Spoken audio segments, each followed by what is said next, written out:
Nelson Mandela said, education is the most powerful weapon that can change the world. I'm honored to have Reginald Bolding, state legislator from LD District 27, here with me this morning. Thanks for coming on, Reginald. Thanks for having me.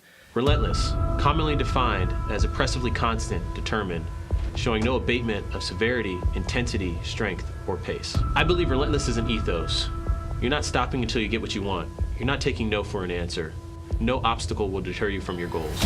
Relentless mentality is where we get to tap into the mindset of change agents, leaders, and icons. My hope is that their stories will inspire and motivate others to transform their mentality in their profession, their personal life, and ultimately their communities. So remember, when it's tough, will you give up or will you be relentless?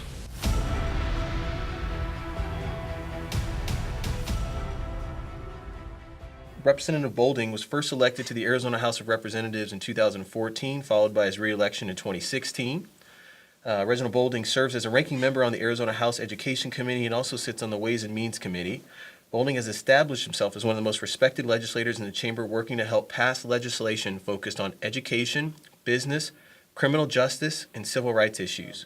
I just blown away, man, what you've done in such a short period of time. So I know you're busy. I know there's a lot of stuff going on in the state. So really happy you were able to carve out the time to talk today. I'm excited to be here. Anytime we have an opportunity to talk about, what's happening in the state, my story, I love to have an opportunity to do that. So let's start there. So Yeah. I know you're from Ohio. Yes. My family's from Ohio. Yep. So can you tell us just a little bit how you got into politics, your background, whatever you'd be willing to share? Yeah, absolutely. So growing up, I had no interest in politics at all.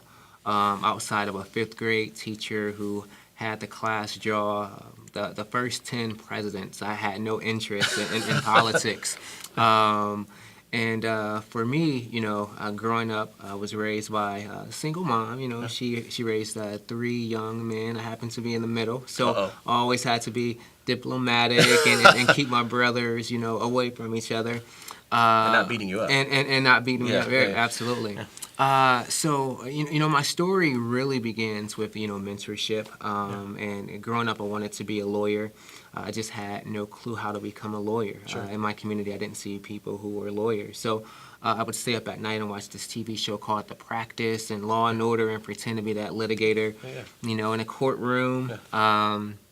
At one point, I thought that you could go from high school to law school. I had no clue, which right now it's like how did I not know that? Yeah. And I think it's indicative of what we see right now in just communities. Kids, they don't know what they don't know. So for me, had an amazing teacher and educator who, showed me the ropes per se on how to get into college, and I was blessed to go down to the University of Cincinnati and spent 4 years down there studying international relations and criminal justice, and I had another mentor there, and this is how I got my connection to politics.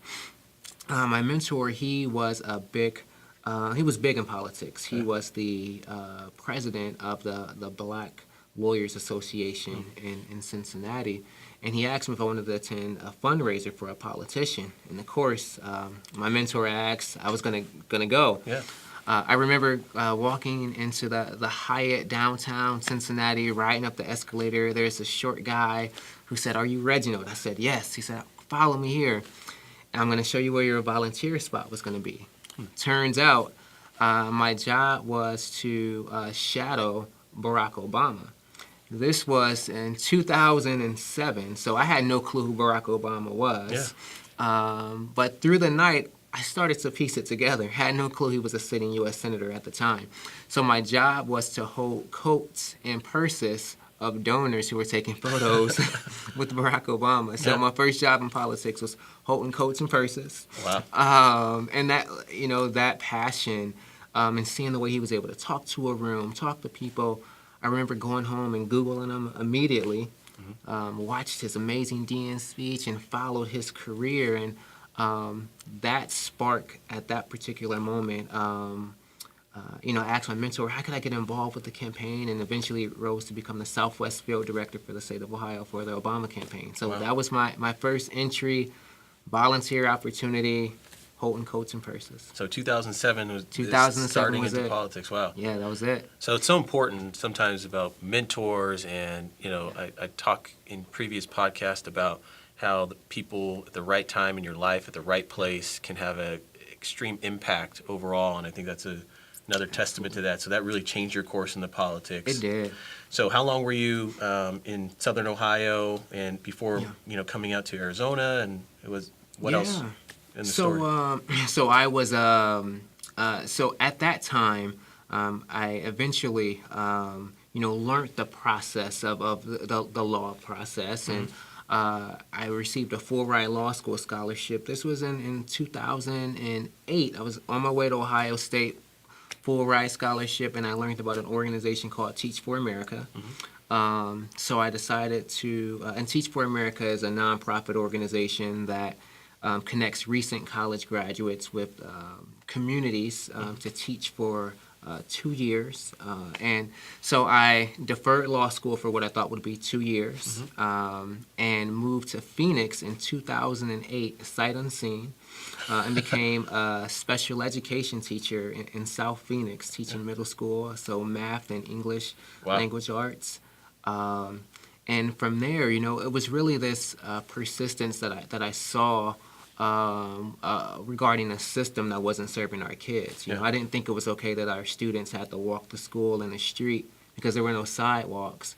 Or as a teacher, I had to Xerox copy textbooks because we didn't have enough for all of our students. So that really made me start to question, the system. Why is it that you can drive 3 miles or 5 miles or 10 miles down the road, and this is not the reality? So really started to push more into the political system, got involved in politics here in Arizona, worked on a statewide campaign, mayor's campaign, and eventually said, if not me, then who? If not now, then when? And decided to run myself. First race was in 2012. Okay. Was this former teacher in the community, knocking on tons of doors, building the excitement. Got to election day, and I lost by 3 points. I was like, what's going on? I wanted to get in for all the right reasons, and it really was an eye-opening for me that in order to change a community, you really have to talk about a vision of where we're at now and where you want to be. And in 2014, we were able to make that connection, and the rest was history. Wow. That's an amazing story. So when you moved to Arizona, did you move in the winter or did you move in the summer? This is interesting. So I moved to Arizona and I remember the exact day. So it was June 14th, 2008, which was the same day as my birthday. Okay. And then also the same day I graduated from college. Wow. So I graduated, hopped on a plane, moved to Phoenix, rented a car at the airport, was driving, rolled the window down, sweat started to come down my face, rolled the window back up, and realized it's a new game. Yeah. Okay. So, the political process to me is so interesting. And, for you to be a Teach for America teacher in South Phoenix, it was Roosevelt School District? It was Roosevelt School District. How did your mentality at that time, and, a lot of people are always afraid of failure, right? Yeah. And it sounds like you jumped right in, just moving to Arizona, not being a native from Ohio, and said, I want to make a change in this community, and ran for public office. Was there any fear, anxiety that you had behind that process, or who helped you, guide you through that? Because that, being out here, you don't have family here locally either. No. So how did you do that? How did you overcome that in your own head? I think one manager I had a long time ago, we sort of had this mentality that, we would try new things, we'd be innovative, we would fail fast and recover quick. And I think part of not having a lot of family out here or deep roots out here, it made that sense of failure it wasn't a barrier for me. I felt that, I'm still not sure if Arizona, Phoenix is going to be the place. Yeah. So I can fall flat on my face and then move, but no one would ever know. They won't know. But no, it really was this idea that everything is hard. Yeah. And then if it was easy, everybody would be doing it. Yeah. So whatever path, whether it was, teaching or doing nonprofit work or political work, recognizing that there's definitely going to be, failures, but there's also going to be opportunities. And the one thing about Phoenix, Arizona that I'm so excited about, and I tell people this all the time, I consider myself the biggest recruiter of Arizona, is that the state's so young. Yeah. When you think about, East Coast and other parts of this country and this world, Arizona's, less than 110 years old. I mean, there's people older than Arizona, right? Yeah. So it's a place in which if you have an idea, if you have vision, if you have passion, if you have hard work and ethic, you can absolutely start something here. You can build something here. You can move quick here. Yeah, so that actually leads me to another question. So you were teaching and running for office, knocking on doors at the same time? So I taught in Roosevelt School District for 3 years. So Okay. so after the 2-year commitment, I decided that there was no way I was going to leave my students, so I stayed an additional year. Yeah. During that time, Arizona State University, they watched my class and they found that I was doing really some unique things. So I taught students who are in special education. So some students who had learning disabilities, and then also some of our students who are most gifted and talented kids. Yeah. So during my 3rd year, I decided, what would happen if I taught, the highest curriculum to my students with the lowest disabilities. And I didn't feel it was right to switch content from class to class. Why don't they all get the same content? Yeah. My 3rd year, I was able to do that. Our kids, they adapted the content. They did well. ASU loved the model. They offered me a job as a clinical instructor. So Okay. I moved to ASU, and my job was to teach all students who were getting dually certified in general education and special education. So I ran for office. At the time, I was an instructor at Arizona State. Wow. So, yeah. So knocking on doors, teaching. Yes. Where did you get this work ethic? Where did it stem from, Yeah. in your personal life? How did you, have that perseverance? It all stemmed from my mom, Okay. Growing up. So, my mom was one of those individuals who was just a hard worker. Yeah. And she really instilled in me and my brothers this concept of, you have to keep fighting and you have to keep going far. It's sort of the mentality that I think a lot of parents have for their children. They want their children to go further and do better than they did. And my mom, she worked multiple jobs to make sure that we had opportunities. And, Yeah. It was an expectation that we would go to college and we would do great things. And she didn't know how we would get to college. She didn't know the path and the procedures and everything that you needed to do. But it was that belief and that hard work and ethic that she really instilled in us that really still carries on to today. Okay. So you've got the work ethic. You went and ran the first time. You didn't win. Yes. Then you decided to do it again. I decided to do it again. Okay. And the second time you prevailed, and you're now a new legislator. Yep. Right? And you were how old?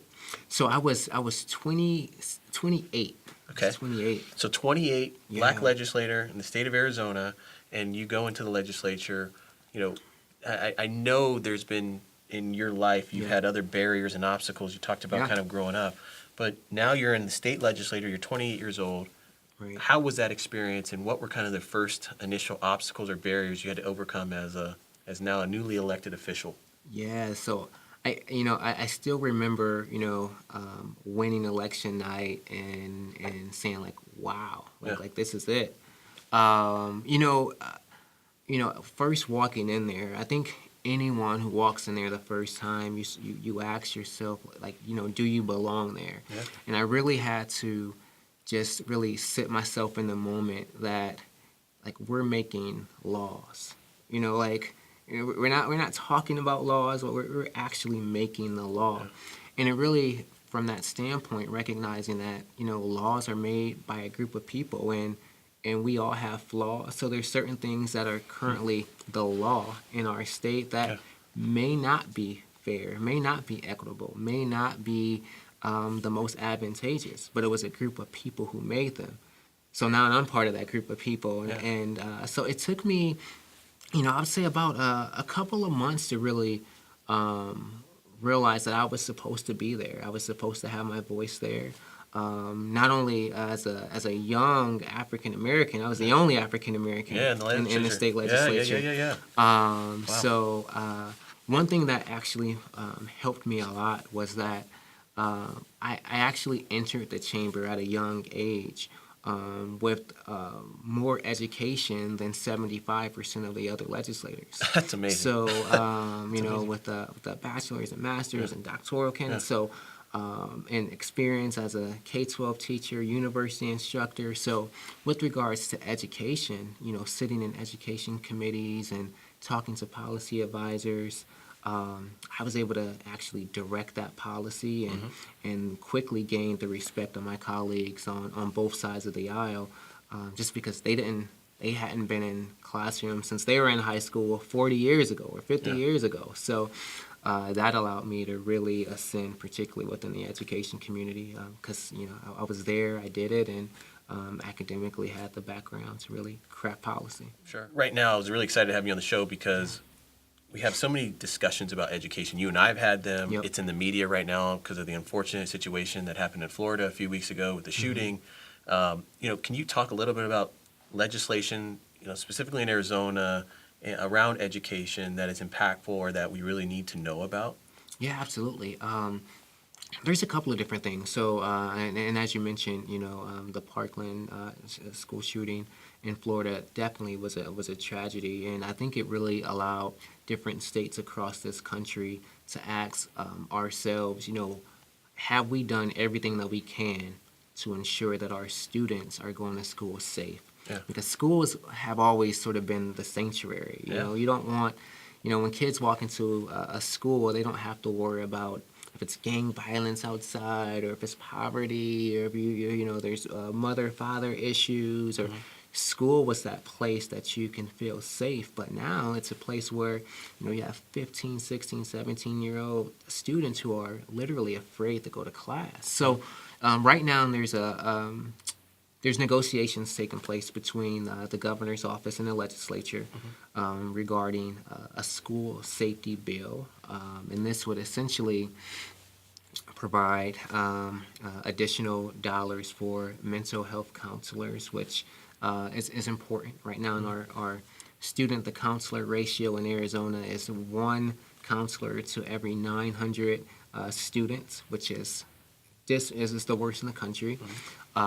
So it also provides a legislation. So I'm sorry, Yeah. worst in the country. Worst in the country. School to student to counselor ratio. Okay. There's also talks right now about adding, crisis hotlines. So if people feel like there's a threat, creating another integrated system. What happened in Florida, there was threats and at the federal level, at the federal department, they weren't talking to the local department. So creating that infrastructure where our federal government and our state and local and officials, they're all talking. Sure. There's also money regarding school resource officers, which has been controversial, needless to say, in the community that I serve and communities that other people serve, in which some schools, they want police officers on their campuses. In other schools, they don't want police officers on their campuses, just for the fact that there has been tension between communities of color and law enforcement. So, Sure. Yeah. That's a difficult situation. It is. For sure. So another question, which I'm learning more, and you probably are the most well-versed individual on this, the whole issue about teacher pay in Arizona. Yeah. I see the headlines all the time.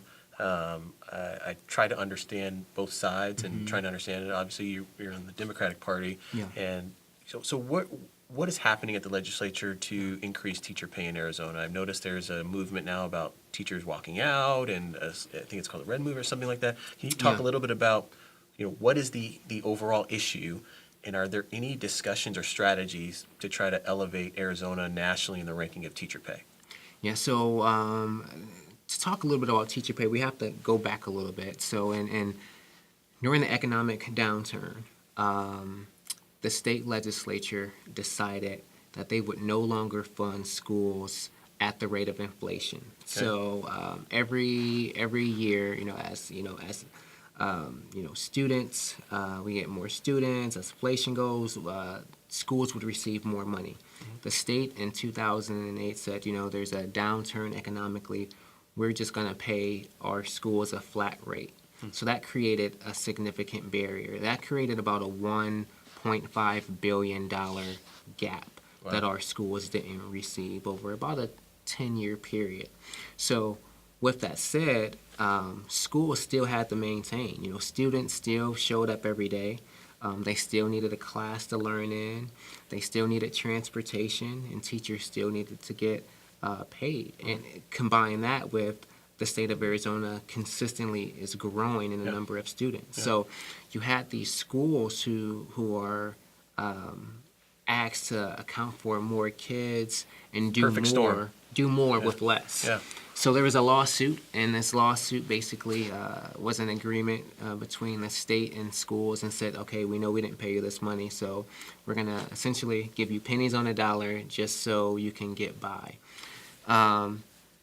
That $1 billion gap is still prevalent today. Wow. So what you're seeing in the legislature, there has absolutely been efforts to put more money into education. I recently saw the governor's office in the budget released an increase for teachers. Yes, there's been an increase, but the increase is not what it would have. It's not consistent with what teachers should actually be made if there was not that gap. So, for instance, if you're making $1,000 a week, mm-hmm. and your manager says, I'm going to give you a $500 pay cut, you're now at $500 a week. And then he comes back the next week and says, I'm going to give you a $100 raise. Yeah. So now and after he gives you the $100 raise, he's going to say, Justin, you should be happy that I'm giving you a $100 raise. Yeah. So you're at $600. Yeah. But you're saying, wait, I was making $1,000 a week. Why should I be happy, or why should I settle mm-hmm. with making $600? Yeah. So it's like, well, you're going to make $650. So the pace in which it's taken teachers to get back to where they were is very slow. So right now, you have a messaging machine in which the message is, we're putting more money into education than we ever have. And teachers are saying, we recognize that, but that still doesn't even get us back to where we were.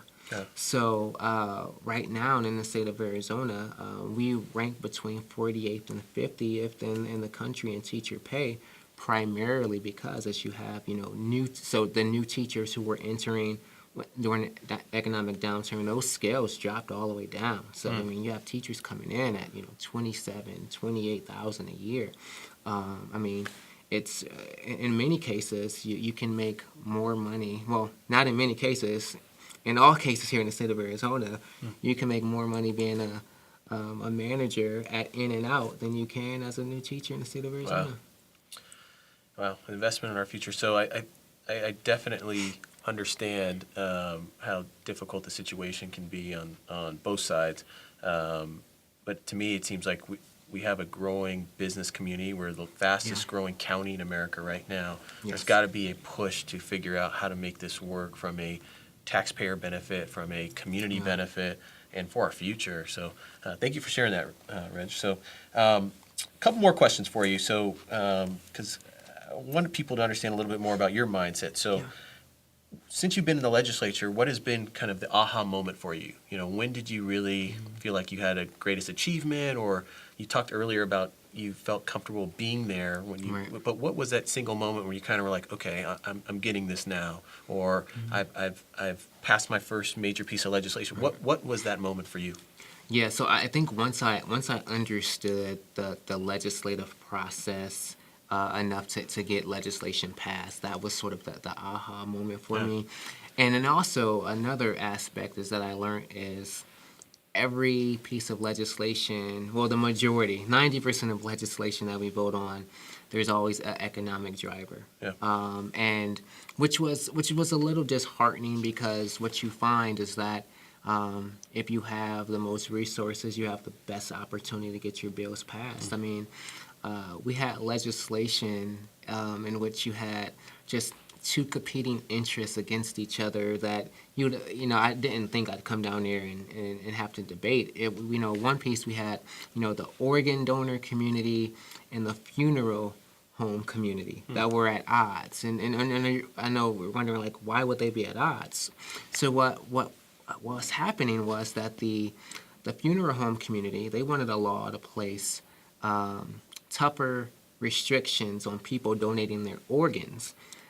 The research is showing that the more likely you are to donate your organ, the less likely you are to get buried, a traditional burial. Economic Economic interest there. Yeah. So there was, whether you have, doctors and nurses and scope of practice. And, I'm acutely aware of that. yeah, I mean, they're in so many different forms. We have big major legislation regarding, Uber and traditional taxis and insurance companies. So everything has been around economic interest. But I think for me, I could say what I'm most proud of is really inspiring students and young adults who didn't believe that it's possible for them to actually be in a position to craft what this state looks like. Sure. There's been a ton of different pieces of legislation that I've been able to pass. I mean, one just recently, a couple of days ago. Right now in our state, we have a number of people who are homeless. And when you're homeless, many times you don't have, birth certificates, identification. Yeah. If you don't have ID, You can't get any services. You can't get any services. You can't get a job. You can't get a place to live.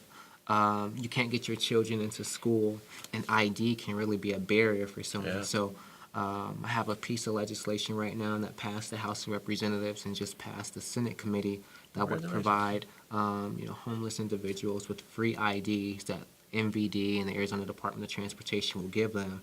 Why $25 may not seem like a lot, but for someone who doesn't have anything, that's a significant barrier. So as a state, we should definitely step up and ensure that we're going to at least help them. So it's things like that that significantly can impact people's lives, and also inspiring, people who are in my shoes who didn't even know my position existed, to let them know that they can change. Sure.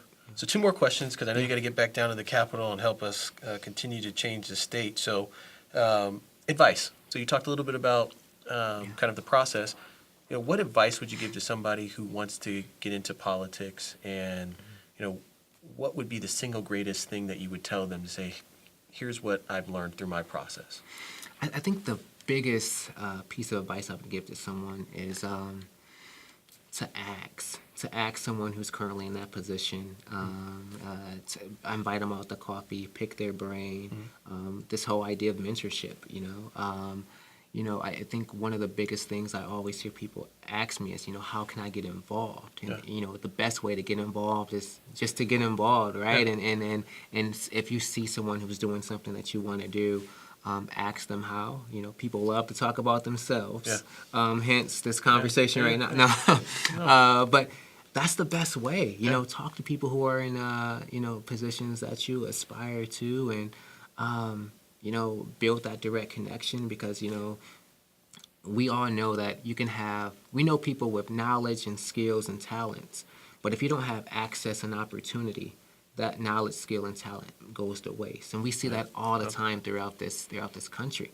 The smartest people, most talented, who have the best skills, and we ask ourselves, why aren't they, why can't they use that doing this or that?